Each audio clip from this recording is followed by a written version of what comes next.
This conference will now be recorded. Hand over the mike. माझं session चालू आहे, ते झालं की फोन करतो. Good afternoon, everyone. I welcome you all to our day 6 of guest lecture series Transitional Curricular Program. We have respected Principal Ma'am, Dr. Sakarkar Ma'am, our today's guest speaker, Dr. Mohan Inde Sir, who will be delivering guest lecture on the topic Recent Advances in ASU. He is BMS, MD and PhD scholar. He is also an organizing member of NIMA Nagpur. Along with his, he is an Ayurvedic consultant of Sundarai Ayurveda Garbha Sanstha and Panchakarma Center, Nagpur. Mr. Dr. Endes is an editorial board member of journal Ayurlog. Sir is not only good at academics but also in sports. He has organized many conferences and has present various research papers. Many of these papers have been published in national and international journals. Currently, he is working as a professor in Rachna-Shari department at Bhavsai Nayak Ayurved College, Butibori, Nagpur. We are honored to have such a versatile personality as our today's guest speaker. I welcome you, Dr. Inde sir, on behalf of the college. Thank you. Over to sir. Thank you, madam. Thank you, Vaishali madam, respected principal of Ode College, Amravati, dear student. Madam Marathi Hindi की फक्त मराठी नाही चालणार? Comfortable वाटेल. हाँ, okay okay. So सभी students जो BMS को admission लिए हैं, उन सभी स्टूडेंट्स को मैं वेलकम करता हूं आयुर्वेद के फील्ड में आने के लिए. आपने एक बहुत अच्छा ऑप्शन चुना है. अब आगे हम देखेंगे कि वो ऑप्शन बाय चॉइस है, बाय फोर्स है कि कोई ऐसी मजबूरी है. तो ये सारी चीजें अभी धीरे धीरे पता चलेंगी जब हम आप लोगों से इंटरेक्शन करेंगे. लेकिन एक बात हमें समझना है कि वंस यू एडमिटेड, तो अब यहाँ से वापस नहीं जा सकते. अब वापस जाने के रस्ते बंद हो गए हैं. म्हणजे परत जायच्या दोऱ्या तुमच्या कापलेल्या आहेत. त्याच्यामुळं तुम्हाला आता एवढं लक्षात ठेवायचं आहे, जी लढाई लढायची आहे आता इथेच लढायची आहे. सगळ्यांनी तानाजी बघितला असेल, त्याच्यामुळं हा डायलॉग तुम्हाला तानाजी मधला आता माहिती आहे की वापस जायचे दोर कापलेले आहेत, इथून तुम्हाला वापस जायचं नाही.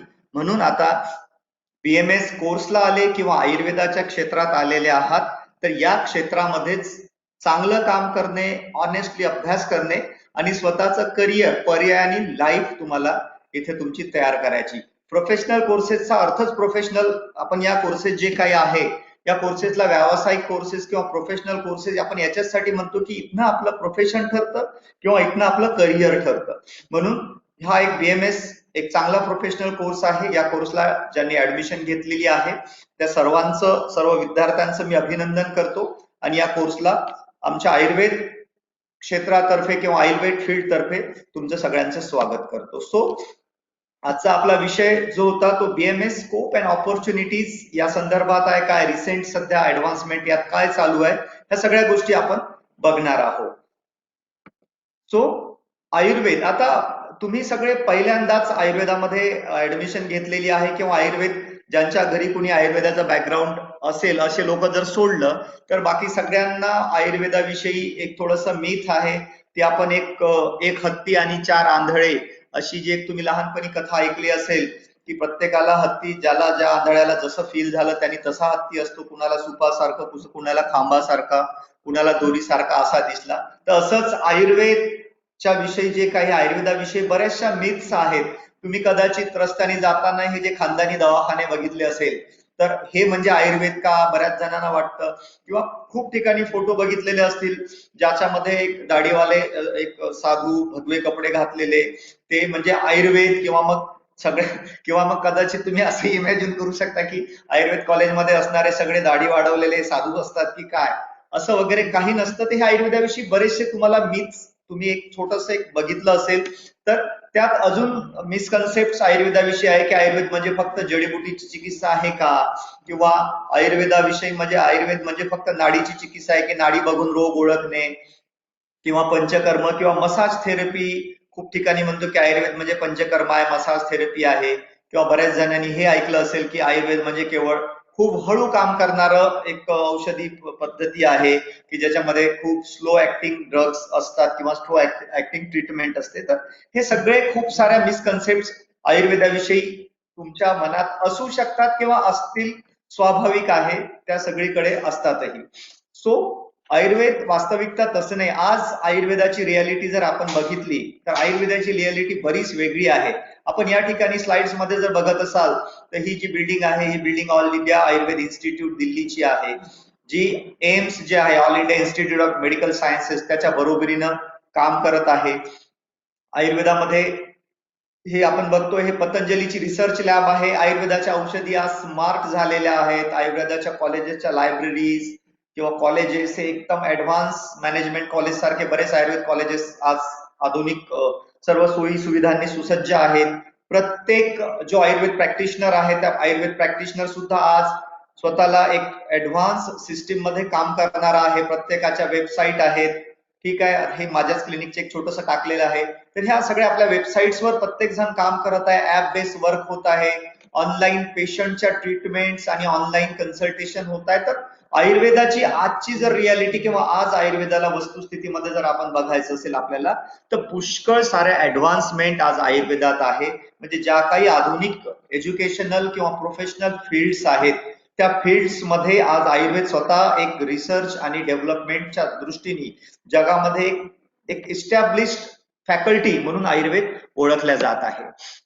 सो रियालिटीमध्ये आता आयुर्वेदाचा जर विचार केला तर आयुर्वेदामध्ये सगळ्यात महत्वाचं difference between Ayurveda and modern system of medicine is that की मॉडर्न मेडिसिन सिस्टीम आणि आयुर्वेदाचा पहिला श्लोक तुम्हाला आयुर्वेदामध्ये फेस करावा लागेल, दॅट इज स्वस्थस्य स्वास्थ्य रक्षणम आतुरस्य विकार प्रशमनम. म्हणजे आयुर्वेद हा curative as well age preventive म्हणजे स्वस्थ व्यक्तीची च्या स्वास्थ्याची रक्षा करावी. म्हणजे पहिला उद्देश आयुर्वेदाने हा सांगितलेला आहे. म्हणून आयुर्वेदाला आयुचा वेद, सायन्स ऑफ लाईफ, आयुर्वेदाला याच्यासाठी म्हणते की आपण आपलं पहिलं टार्गेट पेशंट आल्यावर त्याची ट्रीटमेंट करणे नाही आहे. ते तर आपलं सेकंडरी पर्पज आहे आयुर्वेदाचं. बट आयुर्वेदाचं जे पहिलं पर्पज आहे की एखादा व्यक्ती आजारीच पडू नये, स्वस्थस्य स्वास्थ्य रक्षणम, जे हेल्दी इंडिव्हिज्युअल्स आहे त्याच्या हेल्थची रक्षा करणे म्हणजे प्रिव्हेंटिव्ह आस्पेक्ट. आणि जर तो आजारी पडत असेल तर त्या आजारांचं प्रशमन करणे म्हणजे त्याला दूर करणे. म्हणून आयुर्वेदाचा पहिला उद्देशच प्रिव्हेंटिव्ह आस्पेक्ट असल्यामुळं, हेल्थ आस्पेक्ट असल्यामुळं सायन्स ऑफ लाईफ आपण आयुर्वेदाला म्हणतो. आणि जर निरोगी राहायचं असेल तर डेफिनेटली सगळ्यात महत्वाची गोष्ट आहे की आपल्याला आयडियल वे ऑफ लाईफ आपल्याला जगावी लागेल. म्हणून ते आहे भारताचं एक इंडियन कल्चर आपण त्याला म्हणू शकतो. एक रिच मेडिकल सिस्टीम, ट्रॅडिशनल पारंपरिक चिकित्सा शास्त्र म्हणून ओळखलं जातं. तर आज आयुर्वेद जगामध्ये वेगवेगळे हे जेवढे काही मुद्दे आहेत त्या सगळ्या मुद्द्यांच्या आधारावर आयुर्वेदाला जगाच्या वेगवेगळ्या भागामध्ये ओळखल्या जातं. कुठे science of life, ideal way of life, ancient Indian culture, rich medical system, traditional healing system पद्धतीने. म्हणून आज जर आपण करंट स्टेटस आयुर्वेदाचं जर आजचं स्टेटस पाहिलं, आजच्या ज्या डेव्हलपमेंट रिसेंट जर आपण बघतोय तर आयुष मिनिस्ट्रीचं फॉर्मेशन झाल्यानंतर आयुर्वेदाला एक स्वतंत्र मंत्रालय मिळालं. यापूर्वी आयुर्वेदासह हेल्थ अँड फॅमिली वेलफेअर मिनिस्ट्रीच्या अंतर्गत केंद्र सरकारमध्ये आयुर्वेद चा विभाग काम करत होता. परंतु त्यानंतर रिसेंट इयर्स मध्ये आयुष मिनिस्ट्री स्वतंत्र झाली. आयुष मीन्स आयुर्वेद, योग, युनानी, सिद्ध आणि होमिओपॅथी या सगळ्या सिस्टीम मिळून एक आयुष मंत्रालयाची स्थापना झालेली आहे. त्याच्यामुळं आयुर्वेदाची ज्या डेव्हलपमेंट्स आहे रिसेंट इयर्स मध्ये त्या डेव्हलपमेंटला खूप जास्त चालना मिळाली. त्यामुळेच आज जर आपण बघितलं तर आयुष मिनिस्ट्रीच्या अंडर बऱ्याचशा all India institute of Ayurvedic medicines AIIA सारख्या संस्था दिल्ली, गुवाहाटी अशा वेगवेगळ्या ठिकाणी स्थापन करण्यात आल्या. जे नॅशनल इन्स्टिट्यूट ऑफ आयुर्वेद होतं त्याला ऑटोनॉमस दर्जा देऊन त्याला स्वतंत्र करण्यात आलं. आणि असे वेगवेगळे रिसर्च CCRAS सारख्या ज्या central council for researches in Ayurveda, सिद्धा सारख्या वेगळ्या स्वतंत्र इन्स्टिट्यूट डेव्हलप झाल्या. त्यामुळं आयुष मिनिस्ट्री आणि त्याच्यासोबतच पॅरलली बऱ्याचशा ऍडव्हान्समेंट आयुर्वेदामध्ये अडॉप्ट केल्या गेल्या. डेव्हलपमेंट त्या पद्धतीने आपण बघितलंच आहे. डिजिटलायझेशन जे आयुर्वेदामध्ये प्राचीन संहिता किंवा प्राचीन औषधांचं फॉर्म्युलेशन जे होतं त्याला आता डिजिटलाइज करण्यात आलं. जे औषधी आहेत त्यांचं स्टँडर्डायझेशन, पुष्कळ साऱ्या गोष्टी झाल्या. WHO वर्ल्ड हेल्थ ऑर्गनायझेशन आणि इतर ज्या other institute government global organisations आहेत, तर त्या ग्लोबल ऑर्गनायझेशन सोबत आयुर्वेद कोलॅबरेट होत गेलेला आहे. आज बरेचसे प्रोजेक्ट WHO च्या अंतर्गत आपल्याला चालत आहे. आता रिसेंट मध्ये सगळ्यांनाच माहिती आहे की कोविड-19 सारखं जे पॅन्डेमिक ज्याला आपण आज फेस करतोय आणि त्याच्यामुळेच आज तुमची खूप मनातून इच्छा असेल की आम्हाला पहिला कॉलेजचा दिवस आमच्या कॉलेजमध्ये आम्ही असायला पाहिजे, 1-to-1 टीचर आणि स्टुडंटचं इंटरॅक्शन व्हायला पाहिजे, आमचं कॉलेज आम्ही बघायला पाहिजे. ह्या सगळ्या गोष्टी पॉसिबल न होण्याचं कारण म्हणजे हा जो कोविड-19 पॅन्डेमिक आहे. या पॅन्डेमिक मध्ये सुद्धा आयुर्वेदानं ग्लोबली आपली एक छाप जगावर सोडलेली आहे आणि याचं ऍक्सेप्टन्स आपल्याला मिळत आहे आयुर्वेदिक मेडिसिनचं प्रिव्हेंटिव्ह आस्पेक्टवर. तर ती एक चांगलं उदाहरण म्हणू शकतो. आज रिसेंट उदाहरण तुमच्यासाठी जे नवीन आयुर्वेदाच्या फील्डमध्ये येणार आहे की जिथे आयुर्वेद एक आपलं एक म्हणजे अस्तित्व दाखवत आहे. त्याच्यामुळं एक मेनस्ट्रीम ट्रॅडिशनल मेडिसिन जी स्टँडर्डाइज आणि डेव्हलप फॉर्म मध्ये आपण जी प्रेझेंट करतो आहे दॅट इज आयुर्वेद.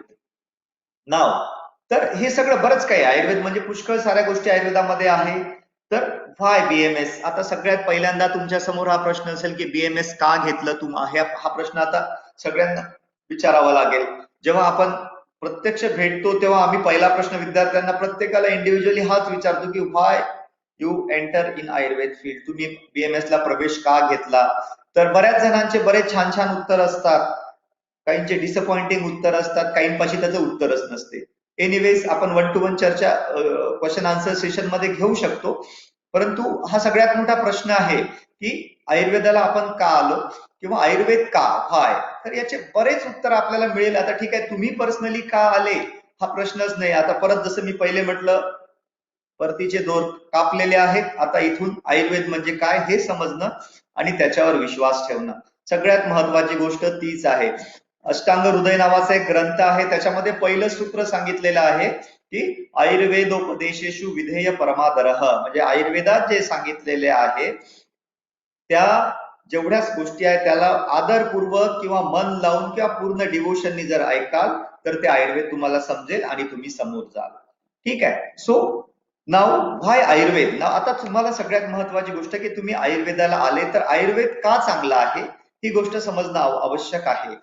कारण की आयुर्वेदाचा एक सगळ्यात महत्वाच्या ज्या रिसेंट ट्रेंड्स आपण बोलूया की आयुर्वेदाला एक मेन स्ट्रीम ट्रॅडिशनल सिस्टीम, पारंपरिक औषधी चिकित्सा सिस्टीम्स म्हणून मान्यता ग्लोबली ऍक्सेप्टेड झालेली आहे. जसं चायनीज मेडिसिन आहे, तिबेटियन मेडिसिन आहे, तसं आयुर्वेदाला ग्लोबली त्याला मान्यता मिळेल. आणि आज ॲलोपॅथी किंवा मॉडर्न मेडिसिन किंवा केमिकल बेस्ड मेडिसिनचे लिमिटेशन, साईड इफेक्ट संपूर्ण जगासमोर क्वेश्चन मार्क तयार करत आहे. एका आजारासाठी आपण मॉडर्न मेडिसिन मध्ये आपण बघतो, एका आजारासाठी मेडिसिन घेतो, 10 साईड इफेक्ट म्हणा किंवा 10 त्याचे हजार्ड्स आपल्याला नोटेड मिळत आहे किंवा ते लिटरेचर मध्ये मेन्शन आहे की साधं रॅनाडिडिन मध्ये, आता तुम्ही बरेच सायन्सशी रिलेटेड विद्यार्थी आहात त्याच्यामुळे तुम्हाला बऱ्याच गोष्टी माहिती असेल, मध्ये रॅनाडिडिन सारख्या साधारण ऍसिडिटीच्या औषधीवर बॅन ची गोष्ट झाली होती कारण की ती कॅन्सर प्रोड्युसिंग आहे. बाकीच्या तर औषधी दूरच राहिल्या. तर असं प्रत्येक औषधीमध्ये किडनी फेल्युअर पासून तर व्हेरियस डॅमेजेस बॉडीमध्ये करतात. या सगळ्या गोष्टींमुळं हर्बल प्रोडक्ट्स किंवा अल्टरनेट मेडिसिन याची डिमांड डे बाय डे वाढत आहे आणि त्याच्यामुळेच आज आयुर्वेदाचं ग्लोबली ऍक्सेप्टन्स त्याचमुळे आहे की आयुर्वेद हे या सेक्टर म्हणजे साईड इफेक्ट किंवा मिनिमम साईड इफेक्ट किंवा बॉडीच्या सिस्टीम्सला अदर सिस्टीमला डॅमेज न करता आपल्याला सक्सेसफुल ट्रीटमेंट करून देऊ शकते किंवा आजार दूर करू शकते. बऱ्याचशा आज आयुर्वेदाचं भारताच्या व्यतिरिक्त किंवा एशियन कंट्रीजच्या व्यतिरिक्त युरोपियन कंट्रीज मध्ये सुद्धा आयुर्वेदाचे डिप्लोमा किंवा डिग्री कोर्सेस सुरू झालेले आहेत. आता पूर्ण जगात एकसारखं ऍक्सेप्टन्स नाही आहे, प्रत्येक पार्ट मध्ये वेगवेगळ्या पद्धतीचे ऍक्सेप्टन्स आहे. तिथे आपल्याला वेगवेगळ्या पद्धतीने प्रोड्यूस म्हणजे आपल्याला समोर जावं लागतं. तर तो पार्ट वेगळा आहे, तो वेगळ्या प्रेझेंटेशन मध्ये आपण तो घेऊ शकतो. परंतु बऱ्याच कंट्रीज मध्ये आज कोर्सेस आयुर्वेदाचे सुरू झालेले आहेत. आयुर्वेदला फॅकल्टीज इन कॉलेजेस किंवा भरपूर ठिकाणी, म्हणजे आपण ते समोर अपॉर्च्युनिटीज कुठे कुठे आहेत ते तर आपण बघणारच आहे. त्यामुळे इव्हन फॉरेन कंट्रीज मध्ये जे आहे तिथे सुद्धा आयुर्वेदासाठी आणि योगासाठी तुम्हाला टीचर किंवा इन्स्ट्रक्टर म्हणून एक चांगला स्कोप ग्लोबली डेव्हलप झालेला आहे. इव्हन गव्हर्नमेंट ऑफ इंडियाने सुद्धा आयुष चेअर नावाचा प्रोग्राम स्टार्ट केलाय, ज्यामध्ये भारतातनं आयुर्वेद तज्ञांना वेगवेगळ्या देशांमध्ये पाठवून त्या ठिकाणी आयुर्वेदाच्या प्रसारासाठी काम करायला लावतात. तो हे झालं आयुर्वेदाचं काय सध्याची स्थिती आहे महत्वाची. आता आयुर्वेदामध्ये जसं आपण बघितलं की फीचर्स, आपण आयुर्वेदाचा जर विचार केला की आपण इंडिव्हिज्युअलाइज्ड मेडिसिन मीन्स व्हॉट, की आयुर्वेद हा व्यक्ती परत्वे प्रत्येकाची, आता तुम्ही त्यात प्रकृती वगैरे बऱ्याचशा कन्सेप्टला तुम्हाला समोर जायचं आहे, हळूहळू तुम्हाला कळेल. आता हा ट्रान्झिशनल कोर्स जो आहे किंवा ट्रान्झिशनल क्युरिक्युलम हा याच्यासाठीच आहे की तुम्ही एका एरियातून दुसऱ्या एरियात जात आहे, जो की तुमच्यासाठी टोटली नवीन आहे. आयुर्वेद म्हटलं म्हणजे एक टोटल नवीन सेक्टर आहे. तर तुम्ही आता त्या मधल्या फेज मध्ये आहे, ट्रान्झिशनल फेज मध्ये. तर त्याच्यामध्ये तुम्ही या कोर्सला किंवा यातल्या कन्सेप्टला हळूहळू यूज टू व्हावं या दृष्टीने आपण हा ट्रान्झिशनल क्युरिक्युलम हा आपल्या काउन्सिलने सुरू केलेला आहे आणि त्यात तुम्हाला ते शिकायचं. इंडिव्हिज्युअलाइज मेडिसिन मीन्स याच्यामध्ये जनरली प्रत्येक व्यक्ती परत्वे औषध आपण वेगळं देतो. मी माझ्या क्लिनिकमध्ये जर बसलो तर माझ्याकडे तापासाठी जर 2 पेशंट आले तर दोन्ही पेशंटला जरुरी नाही की मी सारखं औषध देणार. त्याला असणारा ताप, सर्दी, खोकला किंवा या दुसऱ्या पेशंटला असणारा ताप, सर्दी, खोकला याचे हेतू मीन्स काय की त्याचं कारण दोघांचं वेगळं राहू शकतं, दोघांची लक्षणं वेगळी राहू शकतात. तर त्याच्यामुळे प्रत्येकाला वेगळं औषध देतो. होलिस्टिक अप्रोच, आपण आपल्या याच्यामध्ये जी कन्सेप्ट आहे, शरीर ही कन्सेप्ट नाही आहे. आपल्या आयुर्वेदामध्ये जर आपण विचार केला तर आत्मा, मन आणि शरीर या तिन्हीचा आपण अप्रोच ठेवतो. त्याच्यामुळे आपण मानस, मन आणि शरीर किंवा सोल, माइंड, बॉडी ह्या तिन्ही गोष्टींना कन्सिडर करून ट्रीटमेंट करतो. मीन्स आपला एक होलिस्टिक त्यात अप्रोच असतो. निदान, परिवर्जन एक कन्सेप्ट, असे पुष्कळ फीचर्स आहेत. एन नंबर, म्हणजे हेच तुम्हाला आता पुढच्या 5.5 वर्षात जे काही शिकायचं आहे हे फीचर्स शिकायचे आहे. निदान, परिवर्जन आहे आपल्या याच्यामध्ये, अजून आपण समोर बघणार आहे की म्हणजे सगळ्यात बेसिक रोग होऊ न देणे म्हणजे काय की त्याच्या कारणालाच नष्ट करणे, किंवा कारणच घडू जर दिलं नाही तर समोर रिॲक्शनच होणार नाही, रोगच होणार नाही. निदान, परिवर्जन. रसायन चिकित्सा, ज्याच्यामध्ये आपण जी अँटीऑक्सिडंट ह्या कन्सेप्ट आपण म्हणतो की ज्याच्यामध्ये शरीराचं वय किंवा शरीराचं जे टिश्यू सेल लॉस जो आहे तो मेंटेन ठेवणं, क्षारसूत्र, पंचकर्म असे खूप आहेत. तर त्याच्यामध्ये आता व्हाय आयुर्वेद वर आपण चर्चा करतोय, तर व्हाय आयुर्वेद मध्ये आपल्याला स्वतःला जस्टिफाय करावं लागेल की यस, आयुर्वेद का योग्य आहे माझ्यासाठी. आपण जर आजचा जर आपण हेल्थ सिनॅरिओ बघितला तर एक 19वे शतक होतं ज्याच्यामध्ये इन्फेक्शियस डिसीज, कम्युनिकेबल डिसीज यांनी ते शतक गाजलं, ज्याच्यामुळं पब्लिक हेल्थ किंवा सार्वजनिक आरोग्य व्यवस्थेचा उदय झाला, ज्याच्यामध्ये संपूर्ण सरकारी किंवा आरोग्य व्यवस्था ही इन्फेक्शन, संसर्गजन्य आजार याच्यावर लढत होती आणि त्याच्यामुळेच अँटीबायोटिक सारख्या ज्या गोष्टी आल्या आणि मॉडर्न मेडिसिन जे आहेत आणि एकदम त्यांनी खूप स्पीडने भरारी घेतली. अँटीबायोटिक सारखे जे औषधं डेव्हलप झाले त्याच्यामुळे. परंतु ठीक आहे, आपण तिथपर्यंत पोहोचलो, परंतु आज या 20व्या शतकात किंवा करंट इरामध्ये जर आपण बघतोय तर इन्फेक्शियस डिसीज वर आपण खूप चांगल्या पद्धतीने मात केली, तिथपर्यंत पोहोचलो. परंतु आता जे नवीन येणारे औषधं आहेत, या नवीन येणारे जे व्हायरल आजार आहे, कोविड सारखा आजार, सार्स सारखे आजार, आता दर 1-2-4 वर्षामध्ये एक कुठला ना कुठला घातक विषाणू येतो. H1N1, सार्स, बर्ड फ्लू, आता सध्या 2 वर्षापासून कोविड. तर हे या सगळ्यांचं उत्तर द्यायला आज ॲलोपॅथी सक्षम नाहीये, मॉडर्न मेडिसिन सक्षम नाहीये. आज कोविड सारख्या आजारामध्ये जगभरात भारताने आयुर्वेदच्या माध्यमाने आयुर्वेद मेडिसिन पोहोचवलं आणि प्रिव्हेंटिव्ह आस्पेक्ट सांगितलेला आहे. एनिवेज, हे झालं इन्फेक्शियस डिसीज बद्दल. तर आजचा सगळ्यात मोठा आपला इश्यू आहे कॉमन लाईफस्टाईल डिसीजेस, जीवनशैली जन्य आजार. हे जास्त चॅलेंजिंग झालेले आहेत. Diabetes, obesity, infertility, cardiovascular disease, depression किंवा वेगवेगळे मानस विकार, यांना काही इन्फेक्शनची गरज नाही. विषाणू, जीवाणू, व्हायरस, बॅक्टेरिया यांची गरज नाही आहे. हे सगळे आपल्या लाईफस्टाईल मुळे तयार झालेले डिसीज आहे. इन्फर्टिलिटी सारखे वेगवेगळे आज यंग एज मध्ये, हे तर ठीक आहे, असंही नाही की कार्डिओव्हास्क्युलर, ओबेसिटी, डायबिटीज लॅटर एजेस किंवा ओल्ड एज मध्ये, मध्यम वयात येतं. आज यंग ऍडोलसन्स मध्ये सुद्धा कितीतरी लाईफस्टाईल डिसऑर्डर्स डेव्हलप होत आहे. फॉर एक्झाम्पल एन्झायटी, डिप्रेशन, मुलींमध्ये पीसीओडी सारखे होणारे आजार, बॅकएक, तर हे खूप सारे असे ज्या गोष्टी आहेत ज्या small age group, young age group पासून तर ओल्ड एज ग्रुप पर्यंत आज आपल्या समोरची सगळ्यात मोठी जी समस्या असेल तर लाईफस्टाईल डिसीजेस, जीवनशैलीजन्य आजार, तर याचं बरचसं उत्तर मॉडर्न मेडिसिन मध्ये आपल्याला मिळत नाही. जे प्रॅक्टिस करत आहेत बऱ्याच वर्षापासून मेडिकल सायन्स मध्ये ते सुद्धा म्हणजे मॉडर्न मेडिसिन वाले सुद्धा मान्य करतात की येस, लाईफस्टाईल डिसीज मध्ये प्रिव्हेंटिव्ह, त्यांच्यापाशी सुद्धा ट्रीटमेंट हा आस्पेक्ट फुल नसतो.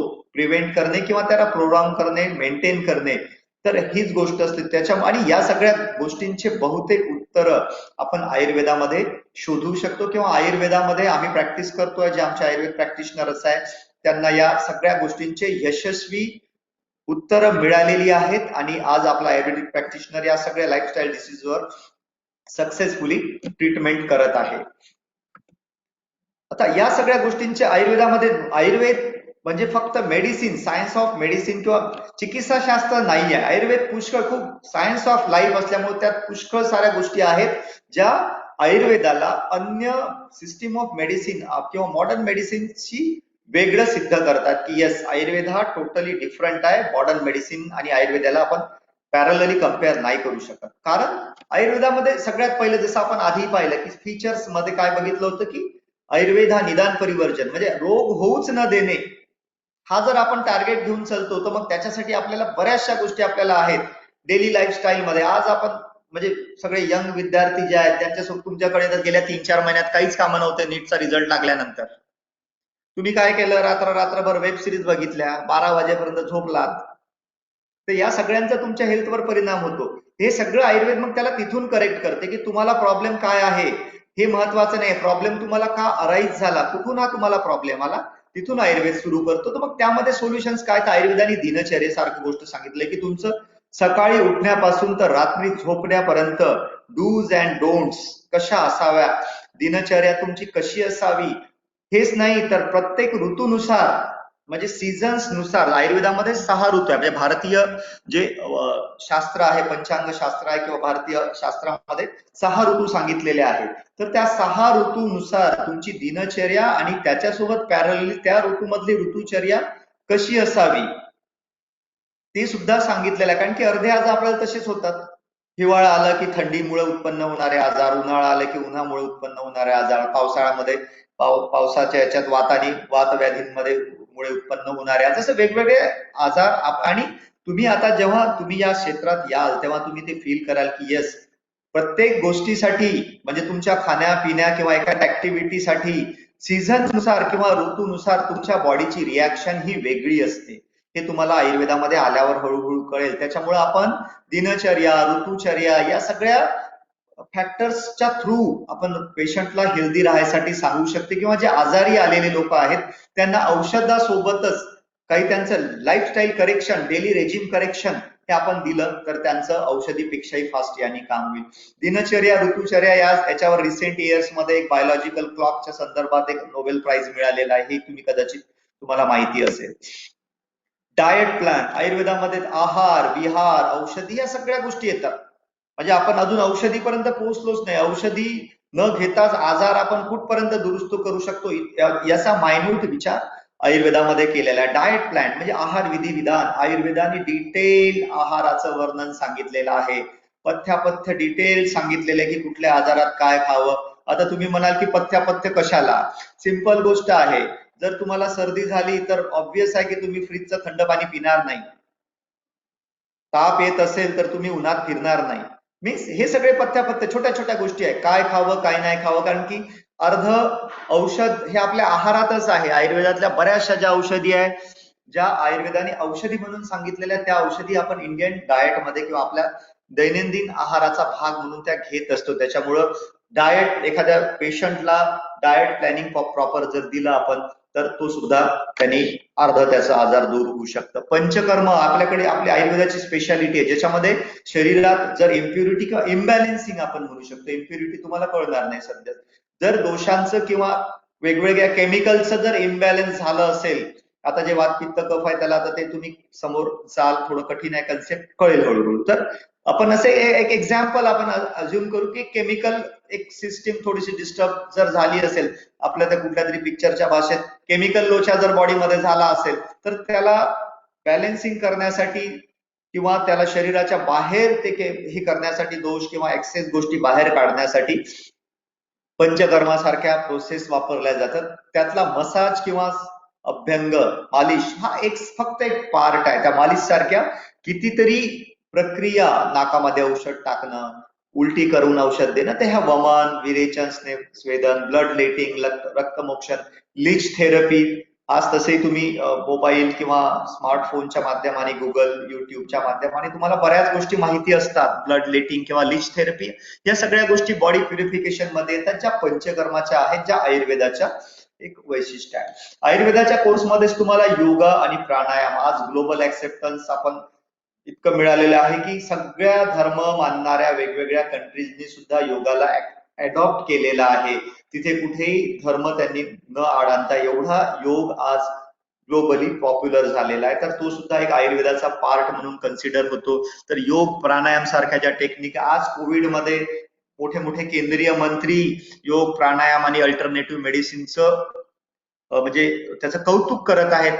त्यांना झालेल्या कोविड मधून त्यांनी कसं ओव्हरटेक केलं. नितीनजी गडकरींचा एक रिसेंट तुम्ही व्हिडिओ बघितला असेल, किंवा प्रत्येक म्हणजे छोटा असो की मोठा, आज योग, प्राणायाम, आयुर्वेदिक मेडिसिन, काढे, व्हॉट एव्हर तुम्ही त्याला नाव काही पण द्या, पण आज आयुर्वेदाने एक आपलं एक छाप कोविडच्या याच्यामध्ये सोडलेली आहे. त्यात योगा प्राणायाम सुद्धा त्यात येतं. सत्वावजय चिकित्सा, that is counselling, positive counselling करणे, हे सुद्धा आयुर्वेदामध्ये सांगितलेलं आहे. कारण की आयुर्वेद फक्त शरीराची ट्रीटमेंट करत नाही, तर आयुर्वेद सोल, बॉडी आणि माइंड या तीनही लेवलवर जाऊन ट्रीटमेंट करतं. म्हणून ह्या सगळे आयुर्वेदाचे स्पेशालिटीज आहेत, ज्या आपल्याला यामध्ये बघायला मिळेल. दॅट्स वाय आयुर्वेदचा जर प्रश्न येत असेल तर इतके उत्तर तुम्हाला आज कुणालाही देता येतील की यस, वाय आयुर्वेद, तर आयुर्वेदामध्ये या सगळ्या गोष्टी आहेत म्हणून आयुर्वेद. सो आयुर्वेद का, इथपर्यंत आपण पोहोचलो. आता सगळ्यात महत्वाची गोष्ट आहे की तुम्ही ज्या कोर्सला एंटर केलंय, that is bachelor of Ayurvedic medicine and surgery. हा कोर्स आहे जवळपास म्हणजे प्री इंडिपेंडन्स काळापासून आयुर्वेदाचं शिक्षण चालू आहे. त्यात वेगवेगळ्या नावाने आधी हा कोर्स ओळखला जायचा. MFA पासून तर वेगवेगळे कोर्सेस होते, परंतु 60s पासून BMS ही डिग्री आणि 70 मध्ये मग कॉमन त्याचं हे झालं, ती आयुर्वेदाच्या इतिहासामध्ये तुम्हाला हे वाचायला मिळेल. तर BMS ही डिग्री जी आहे ही आपल्याला मिळतं. त्यालाच आपण हिंदी, संस्कृत किंवा मराठीमध्ये त्याला आयुर्वेदाचार्य ही पदवी त्याला आपण म्हणतो. BMS किंवा आयुर्वेदाचार्य तुमच्या डिग्रीमध्ये पण लिहून येतं. हा एक 4.5 वर्षाचा एक कोर्स अकॅडमिक प्लस 1 वर्षाचा hospital work, that is called as a internship, असा टोटल 5.5 वर्षाचा एक प्रोफेशनल कोर्स आहे. ज्याच्यामध्ये आता सध्या आतापर्यंतच जे कोर्स होता त्याच्यामध्ये 4 प्रोफेशनल एक्झाम्स होत होत्या. ह्या जो तुम्हाला जो नवीन क्युरिक्युलम लागू झालेला, या क्युरिक्युलम मध्ये तुमच्या 3 एक्झाम होतील. अजून आम्हाला ऑफिशियली कोर्स मिळालेला नाहीये. स्टील इट इज एक्सपेक्टेड की तुमच्या जे आधी आम्हाला एक डॉक्युमेंट मिळालं होतं त्या बेसिसवर की फर्स्ट, सेकंड आणि थर्ड असं दीड वर्षाचं एक इयर समजू शकतो आपण, की त्याच्यामध्ये फर्स्ट प्रोफेशनल एक्झाम ह्या 1.5 वर्षाचं सेशन, सेकंड प्रोफेशनल एक्झाम 1.5 वर्षाचं सेशन आणि थर्ड प्रोफेशनल 1.5 वर्षाचं, असं 3 तुमच्या एक्झाम्स राहणार. आणि त्या 3 एक्झाम मध्ये जवळपास 14 ते 15 सब्जेक्ट्स राहतील. दरवर्षी 4-5 असेल. त्या पद्धतीने तुम्हाला 3 एक्झाम मध्ये ते तो कोर्स तुम्हाला कम्प्लीट करायचा. आणि 1 वर्षाच्या इंटर्नशिप मध्ये तुम्हाला 6 महिन्याची इंटर्नशिप ही तुमच्या हॉस्पिटलच्या वेगवेगळ्या क्लिनिकल डिपार्टमेंटला असणार. आणि 6 महिन्याची इंटर्नशिप ही पब्लिक हेल्थ इन्स्टिट्यूट, जसं सिव्हिल हॉस्पिटल, ग्रामीण रुग्णालय किंवा primary health centre, that is PSC, अशा वेगवेगळ्या पब्लिक हेल्थ सेक्टर मध्ये तुम्हाला वर्क करावं लागेल. तर असं टोटल 5.5 वर्षाचं वर्क तुम्हाला करायचं आहे. आणि हा कोर्स जो आहे हा Maharashtra university of health sciences Nashik याच्याशी अफिलिएटेड कोर्स राहणार तुमचा, दॅट इज MUHS नाशिक याच्यामध्ये येणार. आणि आपल्या डिग्रीची मान्यता देणारी जी आपली काउन्सिल आहे, that council is called as central council of Indian medicine, भारतीय केंद्रीय चिकित्सा परिषद, जी आता सध्या त्याची गव्हर्निंग बॉडी अस्तित्वात आहे. मे पॉसिबल ती बॉडी डिझॉल्व्ह होऊन नंतर NCISM, national commission for Indian system of medicine मध्ये ते कन्वर्ट होईल आणि national commission for Indian system of medicine हा आपला BMS एज्युकेशन सिस्टीम ही नियंत्रण करेल त्याच्यावर किंवा त्याला रेग्युलेट करेल. सो नाव BMS ला का हे समजलं, आता तुमच्या प्रॉब्लेम्सवर आपण चर्चा करूया. ही सगळ्यात मोठा प्रॉब्लेम का, व्हाय BMS. आता प्रॉब्लेम्स काय तुमच्या समोर आल्या, अरे MBBS ला भेटलं नाही, मग आयुर्वेदिक. बऱ्याच जणांचं सर हे आयुर्वेदिक काय असतं, BA केल्यानंतर MS करायचं का, BA करून कर. खूप सारे असे n नंबर्स ऑफ क्वेश्चन्स तुमच्या समोर येतात किंवा तुमचे रिलेटिव्ह डिप्रेस करायचा प्रयत्न करतात, कुणीतरी उगाच काहीतरी चला याला, म्हणजे या पद्धतीचं असतं. तर त्याच्यामुळं बऱ्याचदा लोकांना असतं की आपलं पहिलं टार्गेट BMS आहे, MBBS आहे, मग आपण BMS ला आलो. तर ही रिग्रेट ठेवायची आवश्यकता नाही. महाराष्ट्र राज्यामध्ये ऍटलिस्ट आपल्याला जे GRs आहेत त्या GRs नुसार आपण सर म्हणजे modern medicine of system of medicine as well as Ayurveda medicine of system, आपण दोन्ही सिस्टीम मध्ये काम करू शकतो. त्याच्यामुळं ह्या रिग्रेटची फारशी अशी आवश्यकता नाही. MBBS ला नाही मिळाली म्हणून इथं आलो, ठीक आहे, असेल ती गोष्ट. आज ती गोष्ट सुटलेली आहे, आता इथून आपल्याला पुढे जायचं आहे.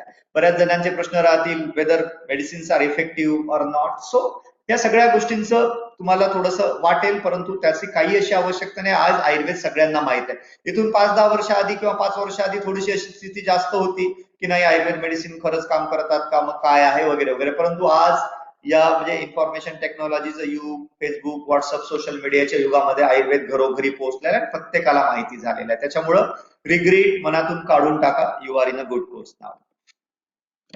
आता दुसरा तुमच्या समोरचा प्रॉब्लेम हा आहे थोडासा की तुम्ही सायन्स मध्ये फिजिक्स, केमिस्ट्री, बायोलॉजी, मॅथ्स हे सगळं शिकून आलेले आहेत. तर इथं येता येता आता इथं आपल्याला आयुर्वेद हे म्हणजे एक प्राचीन चिकित्सा पद्धती असल्यामुळं आपण याच्यामध्ये काही आपले जे ग्रंथ आहेत, प्राचीन ग्रंथ किंवा प्राचीन आयुर्वेदाचे पुस्तकं, त्यांचा आधार घेतो आणि त्या कन्सेप्टचा आपण अभ्यास करतो त्याच्यामध्ये. म्हणून थोडासा एक चेंजिंग प्लेन किंवा आता थोडंसं कन्सेप्च्युअल चेंज जो आहे तो तुम्हाला थोडा, this is the transitional phase नाव, this is what the real transitional phase, की तुम्हाला सायन्सच्या ज्या 100% कन्सेप्ट होत्या त्या कन्सेप्ट केमिस्ट्री, फिजिक्स, बायोलॉजीच्या, त्या थोड्या थोड्या आता आपल्याकडे पदार्थ विज्ञान, शरीर रचना, शरीर क्रिया या पॅरामीटर्सवर थोडंसं बघावं लागेल. वात, पित्त, कफ, पंचमहाभूत, त्याच्यानंतर त्रिदोष, त्रिगुण, हे सगळ्यात पुष्कळ सारे असे n नंबर ऑफ कन्सेप्ट आपल्याला आयुर्वेदामध्ये बघायला मिळेल. सो खूप असा प्रॉब्लेम नाही. हळूहळू तुम्ही या सगळ्या गोष्टींना आता एकदा अडॉप्ट झाले की तुम्हाला कळेल की वात, पित्त, कफ किंवा पंचमहाभूत, त्रिदोष, त्रिगुण हे अशी खूप मोठी सप्तधातू, ह्या खूप मोठ्या कन्सेप्ट नाही, त्या आपल्या बॉडीच्या आतमध्ये म्हणजे अस्तित्वात आहे. काही गोष्टी आपल्याला कन्सिडर कराव्या लागतं किंवा अझूम करू लागतं. इव्हन मॉडर्न सायन्स मध्ये प्रत्येक गोष्ट आपण डोळ्यांनी नाही दाखवू शकत, तर तसंच त्याचे ऍक्शन दिसतात. तर तसंच काही गोष्टी आपण प्रूव्ह करू शकू फिजिकली, काही गोष्टी ह्या आपल्याला त्याच्या ऍक्शननी किंवा त्याच्या रिॲक्शननी प्रूव्ह करता येऊ शकतात. त्याच्यामुळे हा खूप मोठा प्रॉब्लेम नाही. तो हा एक थोडासा सध्या तुमच्या समोर प्रॉब्लेम आहे, जो एक कालांतराने हळूहळू तुम्ही तो प्रॉब्लेम ओव्हरकम करू शकता. खूप पहिल्याच दिवशी सगळं यावं असं लोड घ्यायची गरज नाही.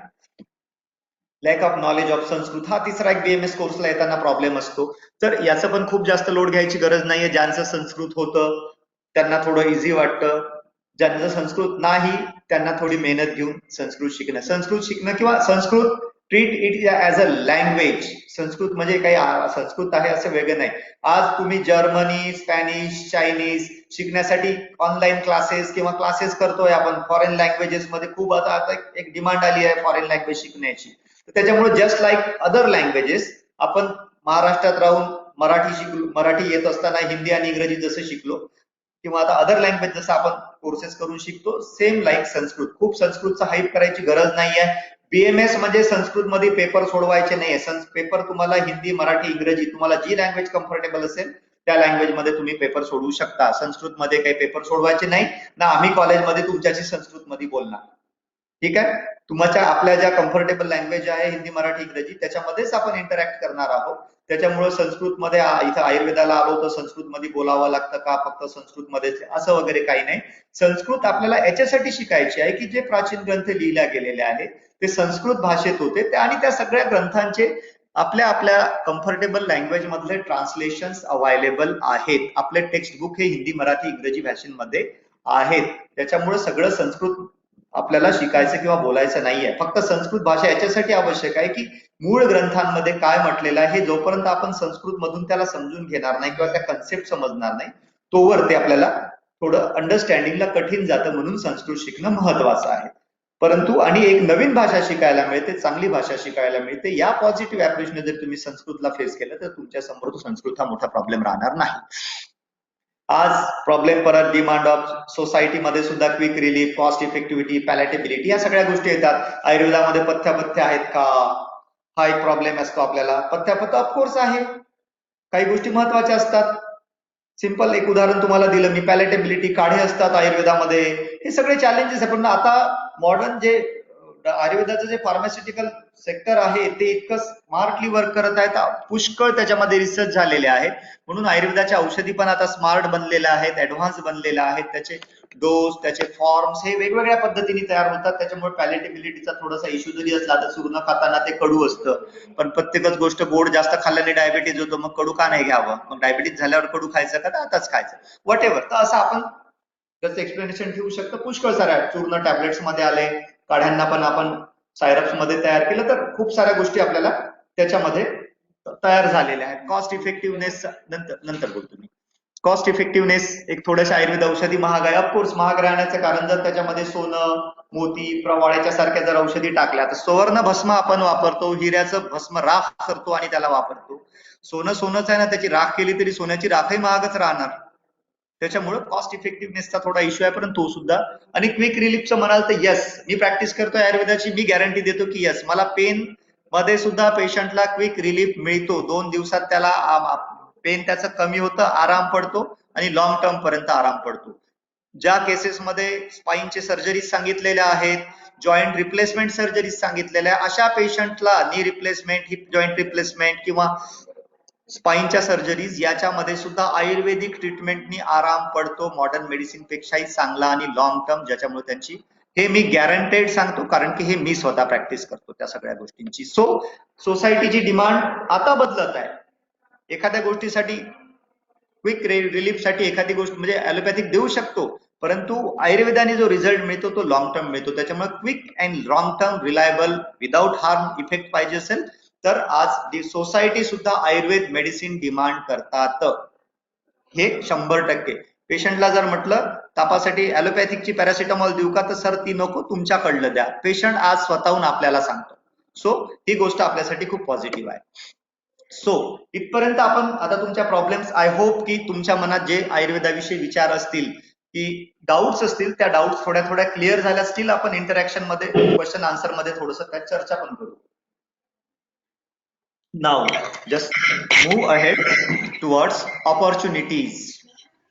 आता बेसिकली ऑपॉर्च्युनिटीजचा जर विचार केला तर सध्याच तुम्हाला ऑपॉर्च्युनिटीजवर खूप काही असं विचार करायची गरज नाही आहे, कारण की हे सगळं जे ऑपॉर्च्युनिटीज आहे, तुम्ही at the end of the course, म्हणजे तुम्ही फायनल इयरला असताना तुम्हाला त्याचा विचार करावा लागेल की यस सर, आता आम्ही फायनलला आलोय, आता समोर आमचं काय भविष्य आहे हे सांगा.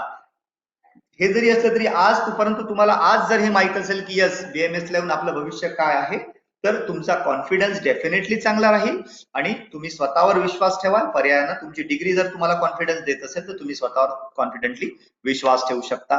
म्हणून पुष्कळ साऱ्या ऑपॉर्च्युनिटीजचे गेटवेज आपल्याला यातनं ओपन होणार आहे बीएमएस नंतर. सो आपण आता जस्ट इन ब्रीफ आपण जर एक थोडक्यात बघायचं झालं तर काय काय करू शकतो आपण बीएमएस करून. बीएमएस करून आपण क्लिनिकल प्रॅक्टिस करू शकतो. अर्धे लोक म्हणतात मला डॉक्टर बनायचं आहे. मीन्स व्हॉट, की डॉक्टर बनताना डॉक्टर सोबत पुष्कळ काही बनता येतं आपल्याला. बीएमएस चा कोर्स केवळ डॉक्टर बनवायसाठी नाही आहे.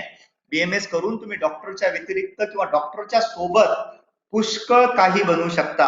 म्हणजे हे तुमचं बेस आहे. आज तुमचं म्हणजे नो लॉस, कुठलाही लॉस न करता तुम्ही डॉक्टर करू शकता. आणि याच्या व्यतिरिक्त जेवढे काही ह्या सगळ्या गोष्टी प्लस राहणार. क्लिनिकल प्रॅक्टिस, तुम्ही क्लिनिकल प्रॅक्टिस करू शकता, तुमचं स्वतःचं क्लिनिक टाकू शकता.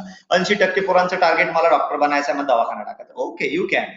पण त्याच्या व्यतिरिक्त अकॅडमिक्स, टीचिंग लाईन मध्ये तुम्हाला खूप स्कोप आहे. Teaching in terms of Ayurveda college as well as other institutes. आयुर्वेदाच्या व्यतिरिक्त ज्या ट्रेनिंग इन्स्टिट्यूट आहे, त्या ज्या अल्टरनेटिव्ह, जसं तुम्हाला मी आधी बोललो आता की फॉरेन मध्ये सुद्धा instructor, yoga instructor, Ayurveda instructors, diet instructors, अशा खूप साऱ्या ठिकाणी अकॅडमिक्स मध्ये तुम्हाला स्कोप मिळतो. रिसर्च, आयुर्वेद हा एक खूप म्हणजे एक थोडासा दुर्लक्षित पार्ट राहिला होता रिसर्चच्या संदर्भात. आज सगळे सेक्टर आयुर्वेदावर तुटून पडलेलं आहे. फार्मसी किंवा फार्मास्युटिकल सेक्टर असो की लिंग्विस्टिक असो, म्हणजे इव्हन भाषाशास्त्र सुद्धा किंवा प्राचीन बौद्धिक संपदा ज्या काही आहेत त्या संदर्भात आयुर्वेदामध्ये पुष्कळ साऱ्या research, clinical research, pharmaceutical research, drug research, या सगळ्या सेक्टर्स मधला फोकस सगळा आता आज आयुर्वेदावर आहे. फार्मास्युटिकल म्हणजे औषधी निर्माण, त्याची कंपनी टाकणे, फार्मसी इथपर्यंत आपण फार्मास्युटिकल मध्ये जाऊ शकतो. बरेच आयुर्वेद प्रॅक्टिशनर घरच्या घरी म्हणजे स्वतःच्या सेटअप मध्ये औषधं तयार करतात, त्याची परमिशन आपल्याला आहे. ऍडमिनिस्ट्रेशन मध्ये जाऊ शकतो आपण, म्हणजे जसं प्रशासनामध्ये, ऍडमिनिस्ट्रेशन मध्ये मोठे मोठे जे हॉस्पिटल्स आहेत त्या हॉस्पिटल्स मध्ये आपण ऍडमिनिस्ट्रेटर म्हणजे master of health, hospital administration, MHA, MBA याच्यासारख्या काही स्पेशलाइज हेल्थ सेक्टरच्या डिग्रीज आहेत, त्या MBA किंवा बाकी कोर्सेसच्या थ्रू आपण ऍडमिनिस्ट्रेशन मध्ये ऍज अ ऍडमिनिस्ट्रेटर जाऊ शकतो, पब्लिक हेल्थ ऍडमिनिस्ट्रेटर किंवा या सगळ्याच्या. एक स्क्रीन सर, लेक्चर सुरू आहे. हॅलो, हा. सो या याच्यातनं जाऊ शकतं. गव्हर्नमेंट सेक्टरमध्ये पुष्कळ स्कोप आपल्याला आहे, मेडिकल ऑफिसर, रिसर्च ऑफिसर. तर या आधी याच्या व्यतिरिक्त तुम्ही स्वतःचा बिझनेस, अरे ज्याच्याकडे शेती असेल तो BMS माणूस वनौषधीची शेती करून म्हणजे पारंपरिक पिकापेक्षा यात जर गेलं तर जास्त फायदा मिळू शकतं. पुष्कळ सारे बिझनेस आज आयुर्वेदाच्या सेक्टरनी डेव्हलप होत आहे. आज तुमचे साधे beauty parlour, beauty clinic, herbal ट्रीटमेंटच्या नावाने स्वतःला म्हणजे रिप्लेट करत आहे मीन्स, आणि जे नॉन आयुर्वेदिक पर्सन आहेत तेच आयुर्वेदाच्या नावाने कितीतरी त्याचा आयुर्वेद हर्बलच्या नावाने फायदा घेत आहे.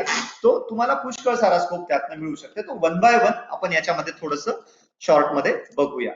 वाटल्यास परत जेव्हा तुम्ही फायनलला जाल तेव्हा आपण परत याच्यावर 2 तासाचं स्पेशली ऑपॉर्च्युनिटीज वर आपण प्रेझेंटेशन ठेवू शकतो की तुम्हाला एक्झॅक्टली काय करायचं, तुमचा फोकस कसा असावा.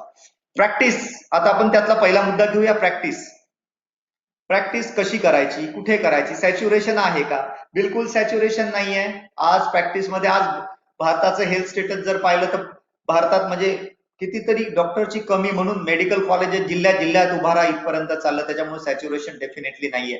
हा, एखाद्या तालुक्याच्या ठिकाणी, जिल्ह्याच्या ठिकाणी तुम्हाला दिसेल की खूप आहे, परंतु त्याच्या व्यतिरिक्त जर आपण बघितलं तर खूप ठिकाणी असे खूप एरियाज आहे जिथं 5-5, 6-6 गावं मिळून क्वालिफाईड डॉक्टर मिळत नाही. त्यामुळं खरोखर yes, we need more doctors. Scope आयुर्वेदाच्या प्रॅक्टिसचा जर म्हणाल तुम्ही, सर ठीक आहे, आता आपण आयुर्वेदाचे आहोत त्याच्यामुळे आपल्याला एक फायदा आहे की आपल्याला 2 तऱ्हेची प्रॅक्टिस करता येते.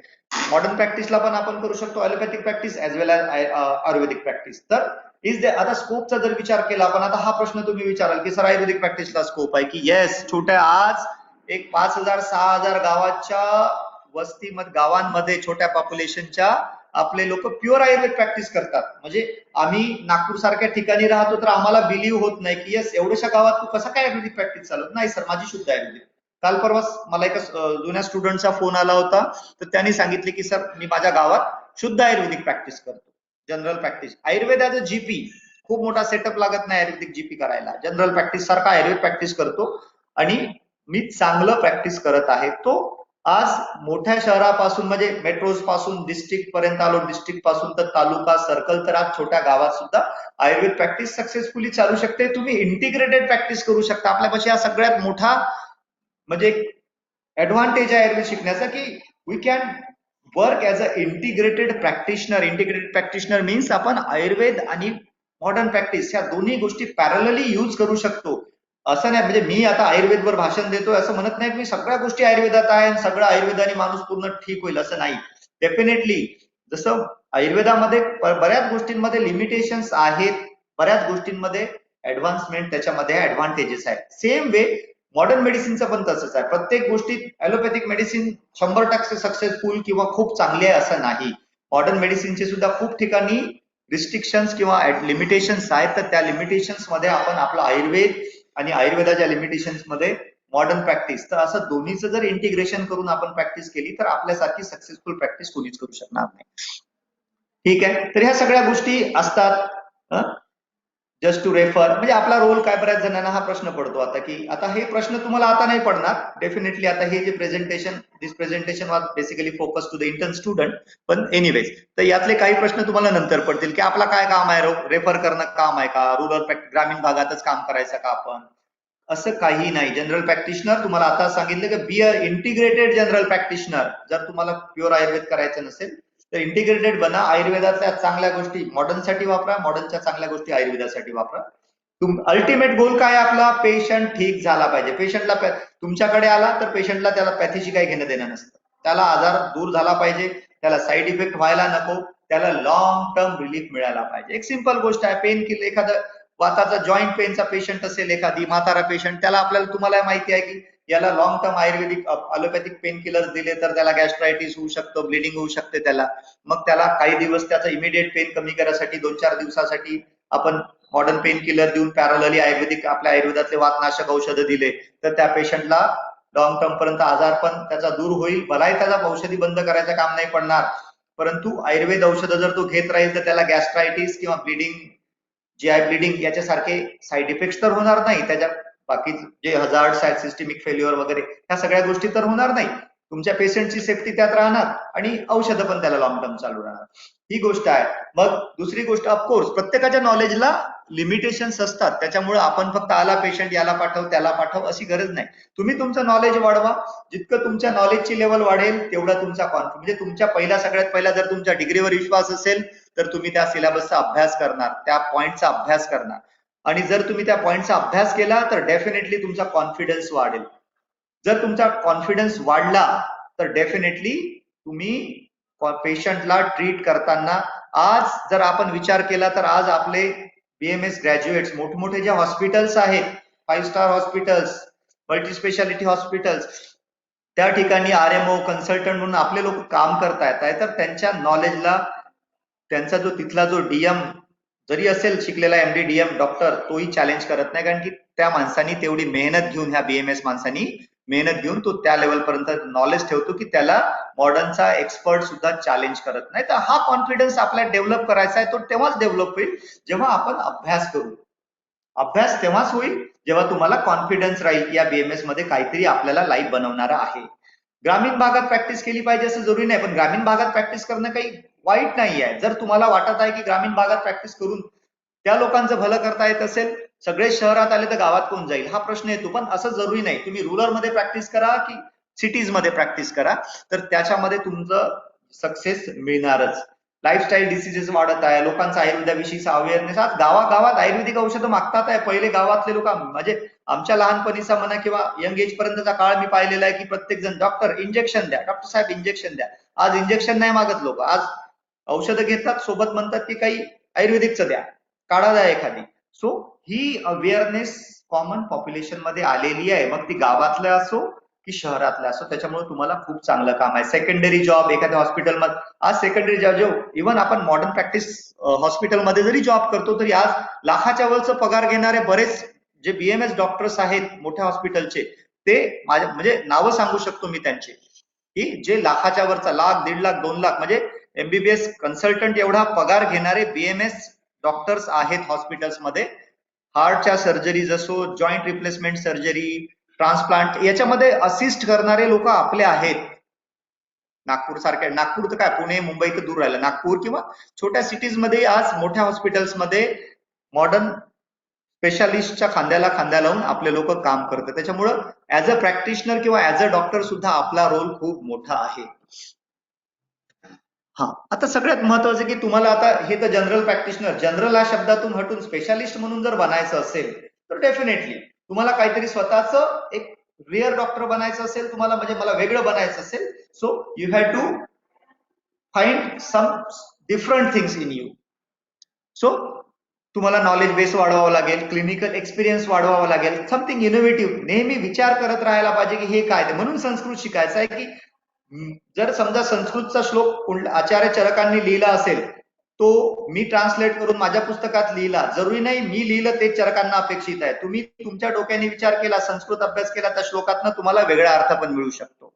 इथिकल वे, प्रामाणिकता असली पाहिजे, पूर्ण सगळ्या गोष्टी कॉम्प्रिहेन्सिव्ह नॉलेज असलं पाहिजे, तर आपण एक स्पेशालिटी प्रॅक्टिस डेव्हलप करू शकतो स्वतःची, general practice, Ayurveda practice. So ह्या सगळ्या गोष्टी, स्वतःला रेअर किंवा स्वतःला स्पेशल सिद्ध करायचं असेल तर तुमचं नॉलेज चांगलं असलं पाहिजे, एक्सपिरियन्स चांगला मिळवला पाहिजे. या सगळ्या गोष्टी तुम्हाला त्यातनं घेता आल्या पाहिजे. चेंजिंग ट्रेंड्स आज जर बघतोय आपण जनरल प्रॅक्टिशनर वरून, आता हे सगळे चेंजिंग ट्रेंड तुम्हाला पाहायला मिळतोय की आधी फक्त जनरल प्रॅक्टिशनर हा फोकस होता, आज आयुर्वेद प्रॅक्टिशनर डेव्हलप होत आहे. आज त्यातही स्पेशालिटी आयुर्वेदिक प्रॅक्टिशनर.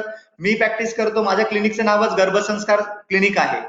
मी स्वतःला ठरवलं की नाही, मला यातनं आयुर्वेदाच्या क्लिनिक मधलं फक्त गर्भसंस्कार घ्यायचा आहे, कारण की तो ANC केअर, PNC केअर आयुर्वेदात त्याला मॉडर्न मध्ये खूप जास्त लिमिटेशन्स आहे, म्हणून याला आयुर्वेदात स्कोप आहे. मी ती सिस्टीम निवडली, म्हणून मी साध्या आयुर्वेदिक प्रॅक्टिशनरच्या व्यतिरिक्त टर्न झालो आणि स्पेशालिटी आयुर्वेदिक प्रॅक्टिशनर बनलो आणि मी स्वतःला म्हटलं की यस, माझं क्लिनिक गर्भसंस्कार आहे.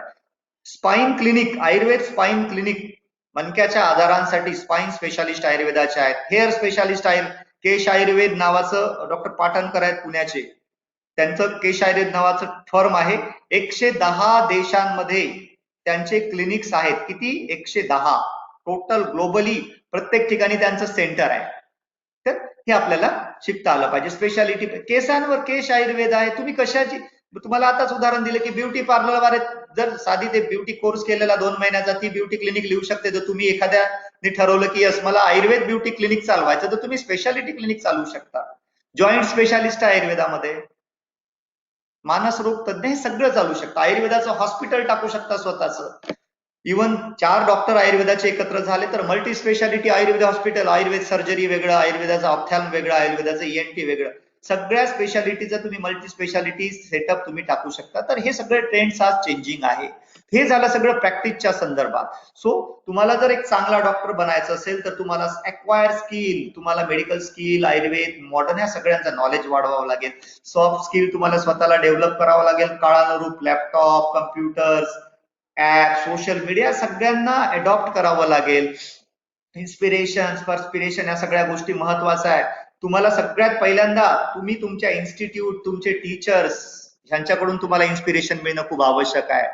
तुमचे टीचर, युअर टीचर और ज्यांच्याकडे तुम्ही आयुर्वेद प्रॅक्टिशनर बघता ते तुमचे रोल मॉडेल असायला पाहिजे. जर तुमचा टीचर तुमचा रोल मॉडेल असेल तर डेफिनेटली तुम्ही स्वतःला त्या लेवल पर्यंत पोहोचवायसाठी शेवटपर्यंत परिश्रम घ्या. रेडी टू हार्डवर्क, हार्डवर्क तर आपल्या, आता तुम्ही इकडे आले तर इथून सगळं आयुष्यच हार्डवर्कचं आहे आपल्याला, त्याच्यामुळे त्या हार्डवर्कला कधीच मागं पाहू नका. क्वालिफिकेशन म्हणजे आता BMS सोबत छोटे छोटे डिप्लोमास, कोर्सेस हे सगळे करत राहायला पाहिजे, किंवा कुठे ट्रेनिंगला, कुठे सेमिनारला, हे सगळे असायला पाहिजे. याच्या व्यतिरिक्तच्या आपल्या आता जे आपण प्रोफेशनल मेडिकल इथिक्स वर तुम्ही जेव्हा लेक्चर ऐकाल तेव्हा त्यात तुम्हाला शिकवलं जाईल की डॉक्टरच्या क्वालिटीज कशा असायला पाहिजे. तुम्ही पेशन्स तुमच्यात असायला पाहिजे, ऍटिट्यूड, सॉफ्ट स्पोकन असायला पाहिजे, मृदुभाषी, हे सगळं सगळं सगळं म्हणजे जे एक चांगल्या व्यक्तीमध्ये, गुड पर्सन मध्ये ज्या क्वालिटीज सांगितलेल्या आहेत त्याच्यापेक्षा काही जास्त चांगल्या गुड क्वालिटीज ह्या पहिल्यांदा डॉक्टर मध्ये आल्या पाहिजे. He should be socially sensitive, सगळं सगळं. तुम्हाला गोडच बोलता आलं नाही तर किती चांगला डॉक्टर असेल तर काहीच करता येणार नाही. एनिवेज हा थोडासा वेगळा पार्ट आहे, त्याच्यामुळे आपण त्यात जाणार नाही. वेळ पण फास्ट चाललेला आहे. कंपोनेंट्स ऑफ आयुर्वेदिक प्रॅक्टिस, हे सगळं तुम्हाला नंतर कळेल. फॉर एक्झाम्पल क्लिनिकलचा तुम्हाला एक्सपिरियन्स पाहिजे. तुमचे ग्रंथ तुमचे गुरु आहे. आयुर्वेदामध्ये आप्तोपदेश म्हणजे जे ग्रंथांनी सांगितलेलं आहे त्याला पहिले आपण मान्यता देतो, म्हणून आपले पहिले ग्रंथ आणि जे ग्रंथात लिहिलेलं आहे ते पेशंट मध्ये पाहता आलं पाहिजे. जेव्हा ही लिंक आपल्याला कळेल की ग्रंथांमध्ये लिहिलं किंवा आयुर्वेदात, म्हणजे ग्रंथ मीन्स व्हॉट, बुक्स मध्ये शिकलेलं पेशंट मध्ये बघता आलं पाहिजे आणि त्याला जोडता आलं पाहिजे. यस, याला हे लक्षण आहेत का, मग याला या पुस्तकात याला ट्रीटमेंट हे दिलेली आहे, मग आपण याला हे औषध देऊ. तो हे सगळं प्रॅक्टिकल वेज टू डू तुम्हाला ते कळलं पाहिजे की कसं रस, म्हणजे आपण इव्हन आयुर्वेदामध्ये औषधी कसं तयार करायचं तेही शिकवतो, त्याच्यामुळे ते शिकता येतं. फील्ड स्टडी, आयुर्वेदाच्या वेगवेगळ्या ठिकाणी जायला, वेगवेगळ्या इन्स्टिट्यूटला व्हिजिट करणे, त्या वेगवेगळ्या डॉक्टरांकडे जाणं. व्हेरियस स्कूल ऑफ थॉट्स, म्हणजे आयुर्वेदात एक अजून स्पेशालिटी अशी आहे की आपल्याकडे वेगवेगळे संप्रदाय आहे आयुर्वेदाचे. म्हणजे चरक वाचणारा मी असेल, चरक वाचणाऱ्या तुमच्या अमरावतीचे काही डॉक्टर्स असतील, परंतु तो चरक वाचून इथले नागपूरचे लोक, त्यांचा काही वेगळे समज असते त्यांनी, म्हणजे थॉट्स वेगवेगळे, एक संप्रदाय ज्याला म्हणू शकतो आपण. गुरु शिष्य परंपरा आधी होती त्या पद्धतीचं, तर त्या थॉट्स असतात. त्याच्यामुळे वेगवेगळ्या ठिकाणी जाऊन पुण्याला काहीतरी आपल्याला जे जमदग्नी सर म्हणून आहेत, पुनारा वैद्य समीर जमदग्नी, तर त्यांच्यासारखं तर आयुर्वेद मध्ये व्यक्ती नाही की ज्यांच्याकडे आज 100च्या वर विद्यार्थी प्रॅक्टिस, अंडर प्रॅक्टिस किंवा शिकायला, मेडिकल नॉलेज किंवा आयुर्वेद शिकायला जातात BMS MD करून, आणि त्यांचे शिष्य महाराष्ट्रभर त्या आयुर्वेदाचा प्रसार करतात. म्हणजे एक रोल मॉडेल तुम्ही त्यांचं ठेवा की पर डेची त्यांचं जे इन्कम आहे ते काही म्हणजे 5-10 लाखात, पर डेचे इन्कम 5 लाखात त्यांचं आहे एक मिनिमम. म्हणजे एवढं मला माहिती आहे, तेवढं मी प्रत्यक्ष बघितलं, म्हणजे जे आहेत त्यांचे खूप क्लोज जे शिष्य आहेत ते सगळे माझ्या परिचयातले आहेत. तर लाखो रुपयात दिवसाचं इन्कम कुणाचं असतं पाहायचं असेल तर जमदग्नी सर आणि त्यांच्यासारखे असे हजारो लोक आज आहेत ज्यांचं लाखो रुपयाचं इन्कम आयुर्वेद प्रॅक्टिसच्या थ्रू आहे. स्पेशलाइज ट्रेनिंग आहे. पंचकर्म हे तुम्हाला BMS झाल्यावर तुम्हाला छोटे छोटे कोर्सेस असतात. ते कोर्सेस खूप कोर्सेस आहे यात, तुम्हाला इतके नावं दिसेल. डायटिक्स, सायकोलॉजिकल काउन्सिलिंगचा असतो, इमर्जन्सी मेडिसिनचा कोर्स असतो, BHU मध्ये काही neonatal care, maternal health care, क्षारसूत्र, रेडिओलॉजी, पंचकर्म, मानस रोग या सगळ्याचे डिप्लोमा आहेत. MUHS मध्ये सुद्धा एक पोस्ट ग्रॅज्युएट डिग्री आहे, MSc इन फार्मास्युटिकल मेडिसिन.